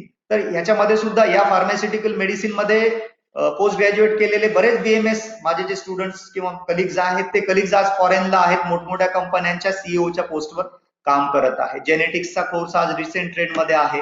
ठीक आहे, तर हे खूप सारे आहेत. आता तुम्हाला आयुर्वेदिक प्रॅक्टिसचे जसं आपण आधीच डिस्कस केलेलं आहे, ते वेगवेगळे डायमेन्शनचा विचार केला तर लाईफस्टाईल डिसऑर्डर्स आज आपल्याजवळ हुकमी एक्का आहे, ज्याच्यामध्ये आयुर्वेद आणि आयुर्वेद आहे. कॉस्मेटिक्स, ब्युटी क्लिनिक्स, आज बऱ्याच ठिकाणी तुम्ही तुमचे कोणी सिनियर ज्युनियर कलिग्स बघत असाल की ते साबणी बनवणे, शॅम्पू बनवणे, आयुर्वेदिक हर्बल, तर प्रत्येक जण कॉस्मेटिक मध्ये आणि खूप चांगले रिझल्ट्स आहेत आयुर्वेदिक कॉस्मेटिक्सचे. सर्जरी आज आयुर्वेदाचा ब्रँड झालेला आहे. गव्हर्नमेंट ऑफ इंडियाने आज सर्जरीला नोटिफाय पण केलेला आहे गॅझेटमध्ये.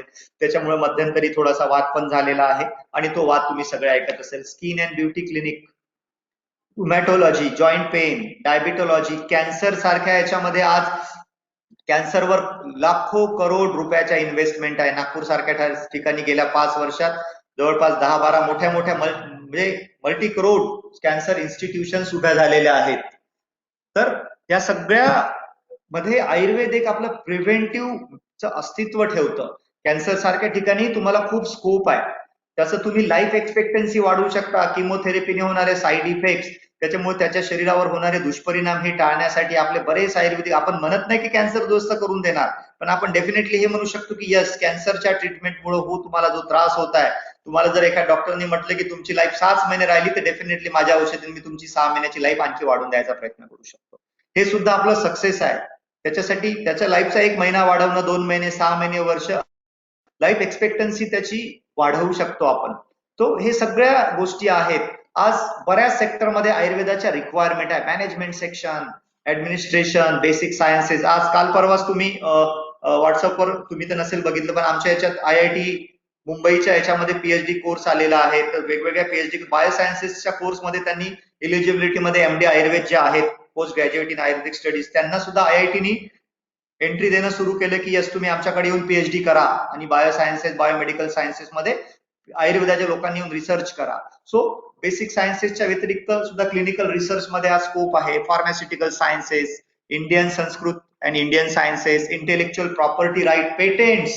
आज सगळ्यात मोठे पेटेंटचं भांडण जे आहे भारत सरकार आणि बाकी देशांचं, ते आयुर्वेदाचे जे औषधी आहे त्यांच्यावरचे आहे. तुम्ही निंबचं पेटेंट, हळदीचं पेटेंट, अशा खूप साऱ्या पेटेंट मध्ये. तर आज पेटेंट मध्ये आयुर्वेदाला खूप स्कोप डेव्हलप झालेला आहे. तर हे सगळं तुम्हाला एकदा या कोर्सला आल्यावर, जेव्हा तुम्ही यात हळूहळू इंटरेस्ट घ्यायला सुरू कराल, तेव्हा तुम्हाला कळेल की यस, आयुर्वेदामध्ये इतके सारे सेक्टर्स आहेत. आयुर्वेदाला BMS ला येणं म्हणजे फक्त दवाखाना टाकणं, एक टेबल खुर्ची लावून, हे नाही आहे. तर ह्या सगळ्या गोष्टी आज तुम्ही कुठेही कुठल्याही सेक्टरमध्ये आयुर्वेदाच्या बेसिसवर एंट्री करून तिथे वर्क करू शकता. कारण की आयुर्वेद ग्रॅज्युएट किंवा आयुर्वेदाचे स्टुडंट हे प्रत्येक सायन्सला हवे आहेत की त्यांच्या, कारण की ते त्यांना का हवे आहेत की त्यांचं जे आपलं सायन्सची, आपले जे श्लोक आहे, श्लोकाचे अर्थ, त्याच्यातला गूढ अर्थ म्हणजे जे सिक्रेट्स आहे श्लोकातले, ते एक्सप्लोर ते लोक नाही करू शकणार. ते आपल्यालाच करावं लागेल, BMS ग्रॅज्युएट्स किंवा पोस्ट ग्रॅज्युएट्स.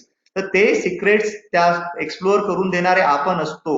म्हणून या लोकांना आपली गरज आहे, सायन्स किंवा सगळ्या रिसर्च वाल्यांना. तर त्यात आपण सगळं, तुम्ही स्वतःच्या घरगुती औषधी निर्माणापासून तर फार्मास्युटिकलची इंडस्ट्री किंवा कंपनी टाकत पर्यंतचा स्कोप तुम्हाला तुमच्या डिग्रीमुळे मिळू शकते. रिसर्च रिलेटेड कोर्सेस म्हणजे पोस्ट ग्रॅज्युएट असतं आयुर्वेदामध्ये, ज्याच्यामध्ये जेवढे सब्जेक्ट तुम्ही आता BMS ला शिकाल त्यातल्या ऑलमोस्ट सगळ्या सब्जेक्ट मध्ये तुम्हाला MD करता येतं, MS करता येतं. सर्जरीची जी डिग्री सब्जेक्ट आहेत त्याच्यामध्ये MS करता येतं. देन PhD करता येतं. MSc in health science, dietetics, bioinformatics, clinical research, anatomy, physiology, याच्यामध्ये BMS झाल्यानंतर डायरेक्ट MSc ला ऍडमिशन मिळतं मेडिकल सायन्सेसच्या याच्यामध्ये. तर असे पुष्कळ कोर्सेस आहेत जे पोस्ट ग्रॅज्युएट लेवलवर तुम्हाला अदर दॅन MD MS करता येत. MD MS पर्यंत तर ठीक आहे, पण त्याच्या बियॉन्ड पण ते कोर्सेस तुम्हाला जाऊन करता येतं. तर MD MS त्याचं प्रिपरेशन हा टोटली स्वतंत्र पार्ट. पण एवढं लक्षात ठेवायचं की BMS नंतर आपलं पोस्ट ग्रॅज्युएशन हे MD आणि MS या डिग्रीत असतं. जर तुम्ही सर्जरी आणि ENT ऑप्थॅल्मॉलॉजी शल्य शालाक्यामध्ये घेत असाल दॅट इज MS, तर त्याच्या सुद्धा सर्जरीज आपल्याला अलाउड आहे. याच्या व्यतिरिक्तचे क्लिनिकल टॉक्सिकोलॉजी सारखे कोर्स आहे. आज जे फॉरेन्सिक टॉक्सिकोलॉजी जे आहे तुम्ही बघता ते फॉरेन्सिक वालं पोस्टमॉर्टम हे ते, तर त्याचं टॉक्सिकोलॉजी फॉरेन्सिक लॅबोरेटरीचे स्पेशल कोर्सेस आहे. नागपूरला इन्स्टिट्यूट ऑफ सायन्स मध्ये एक कोर्स आहे पोस्ट ग्रॅज्युएट कोर्स ज्याच्यामध्ये BMS ला पण ऍडमिशन आहे. ठीक आहे. वेगवेगळ्या MTech biosciences, biotechnology, MBA in biotechnology, even आता ऍडमिनिस्ट्रेशन मध्ये जर गेलं तर MBA in hospital administration, MBA in health management, public health management, असे पुष्कळ कोर्सेस आहेत. डाटा मॅनेजमेंट, तर या सगळ्या कोर्सेस मध्ये सुद्धा तुम्हाला जाता येते. म्हणजे MBA किंवा MHA हे जे कोर्सेस आहे या कोर्सेसच्या थ्रू तुम्हाला युनिसेफ, WHO ह्या ज्या वेगवेगळ्या इंटरनॅशनल ऑर्गनायझेशन्स आहेत, वेगवेगळे NGOs आहेत, त्यांच्या थ्रू तुम्हाला वेगवेगळ्या सेक्टर मध्ये काम करायला स्कोप मिळत असतो. पब्लिक हेल्थ मध्ये जाता येतं, पब्लिक हेल्थ मॅनेजमेंट आताच बघितलं आपण.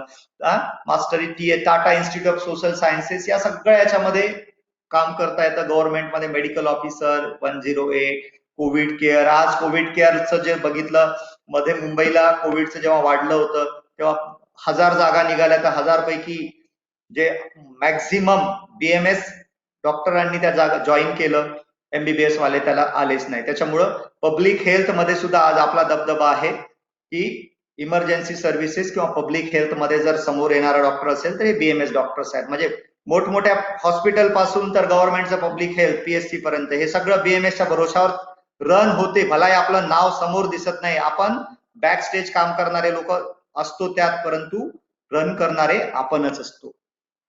इव्हन ज्यांना पब्लिक सर्व्हिसेस मध्ये इंटरेस्ट आहे त्यांनी डेफिनेटली UPSC MPSC चा विचार करायलाच पाहिजे. ज्यांना खरंच तो ऍप्टिट्यूड आहे, ज्यांच्या मनात आवड आहे की येस मला पब्लिक सर्व्हिसला जायचं आहे, तुम्ही डेफिनेटली BMS करून जाऊ शकता. इंटर्नशिप पर्यंतचा अभ्यास व्यवस्थित करायचा, 3rd इयर 4th इयर पर्यंत, तिथून तुम्ही पॅरलली जर अभ्यास चालू ठेवा. बरेच लोक आहेत आज पब्लिक सर्व्हिसेस मध्ये, आयुर्वेदाचे पुष्कळ लोक आहे, परंतु MBBS पेक्षा आपला टक्का बराच कमी आहे. डेफिनेटली तो टक्का वाढायला पाहिजे. तुमच्यापैकी ज्या लोकांना असं वाटते की यस मला इंटरेस्ट आहे पब्लिक सर्व्हिस मध्ये, तुम्ही BMS करा आणि पब्लिक सर्व्हिसला जा. डेफिनेटली BMS डिग्री तुम्हाला अपयश जरी तिथं आलं तरी ते तुम्हाला मरू देणार नाही, एवढं लक्षात ठेवा. कारण की UPSC तुम्ही 3 वर्ष ट्राय करा, 5 वर्ष ट्राय करा, शेवटी तुमच्या हाताखाली म्हणजे तुमच्या नावाखाली डॉक्टर ही डिग्री राहील. 5 वर्षांनी तुम्ही दवाखाना चालू केला किंवा तुम्ही क्लिनिकल सेक्टर मध्ये आले तरी तुम्हाला खूप जास्त त्रास होणार नाही. जे लोक बेसिक डिग्री वाले ज्यांचे जे जॉब वगैरे सोडून UPSC MPSC प्रिपरेशन करतात, जेव्हा तिथे फेल्युअर येते तेव्हा त्यांच्या हाती काहीच नसतं. इंजिनियरचे 5 वर्ष निघून जातं आणि त्यांना रिसेंट करंट नॉलेज वाला एम्प्लॉई पाहिजे असतो, त्यांना नोकरी मिळत नाही. BSc BA वाल्यांना नोकरी मिळत नाही, म्हणून ते डिप्रेशन मध्ये जातात. तुम्ही डेफिनेटली कुठं डिप्रेशन मध्ये जाणार नाही, कारण की तुमच्याजवळ BMS ची डिग्री आहे. 5 वर्ष जरी तुम्ही UPSC MPSC ट्राय केलं, सक्सेस नाही झाले तरी तुम्ही 6 महिन्यात स्वतःला रिफ्रेश करून BMS च्या डिग्रीच्या भरोशावर स्वतःला उभं करू शकाल. म्हणून ज्यांना इंटरेस्ट आहे त्यांना मी डेफिनेटली म्हणेल की yes you can choose public service as your career apart with BMS. आहेत आपले लोक गायडन्स साठी पुष्कळ लोक आहेत. IAS IPS. आता इथून 4-5 वर्ष आधी नागपूर गव्हर्नमेंट कॉलेजचा अभिषेक बोंदर म्हणून एक विद्यार्थी आहे, त्यांनी IAS क्रॅक केलेला आहे. तुमच्या अमरावती जवळच बाळापूरला सब डिव्हिजनल ऑफिसर आहेत डॉक्टर रामेश्वरपुरी, ते BMS आहेत. असे बरेच लोक. नागपूरचे जे ऍडिशनल कमिशनर ऑफ पोलीस आहेत डॉक्टर दिलीप झलके, ते BMS आहेत नागपूरच्या श्री कॉलेजचे.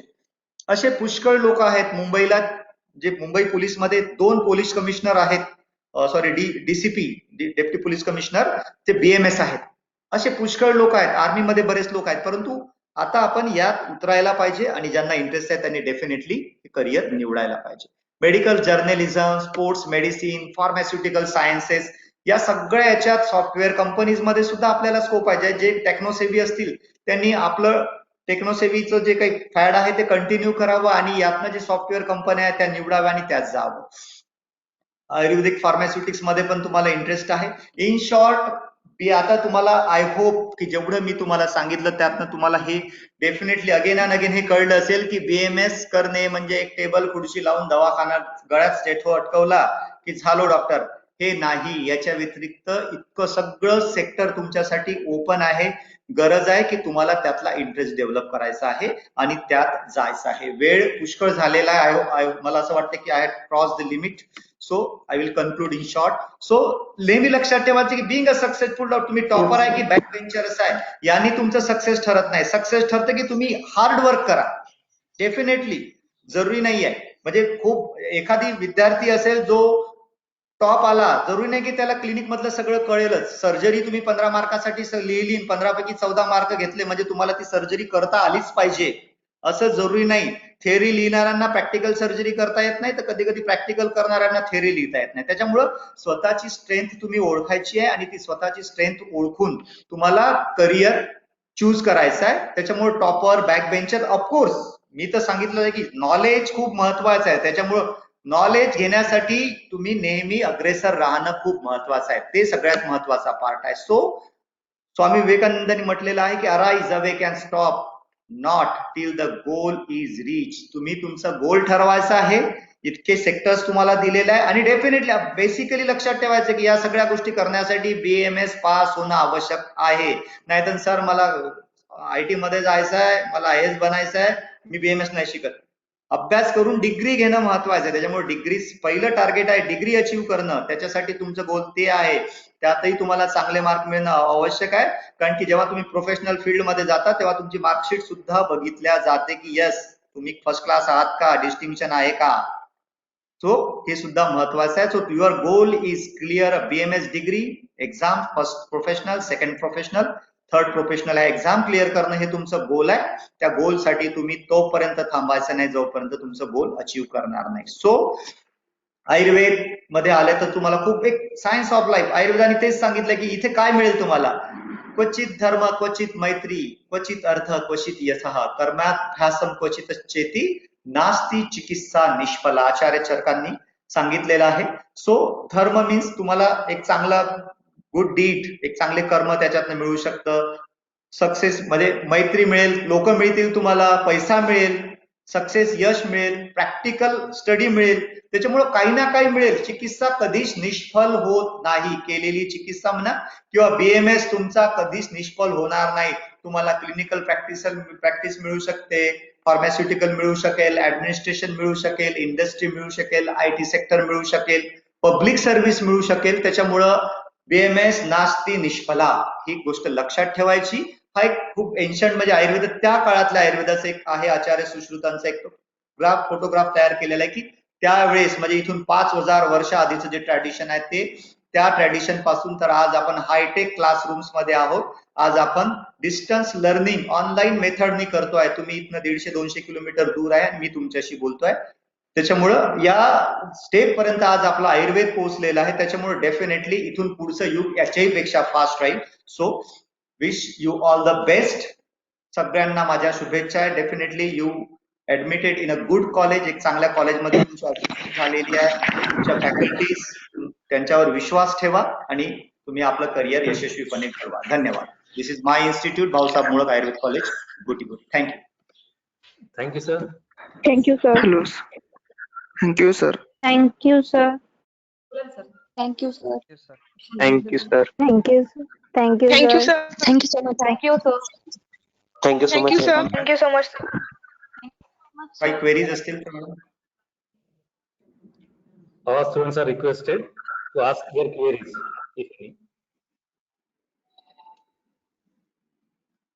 Students, do you have any queries? Okay. So, on behalf of organizing team, it's my privilege to propose a vote of thanks on this occasion. My heart fills with lots of gratitude and respect for our distinguished guest speaker for not only sparing their invaluable time for us to grace this occasion, but also for enlightening us with their commendable talk on the subject. Thanks a lot, sir. Thank you very much. Thank you, sir. Thank you, sir. Thank you, madam. Thank you for inviting me and give me the chance to express myself in front of you all. Okay. Thank you, sir. Thank you. Thank you.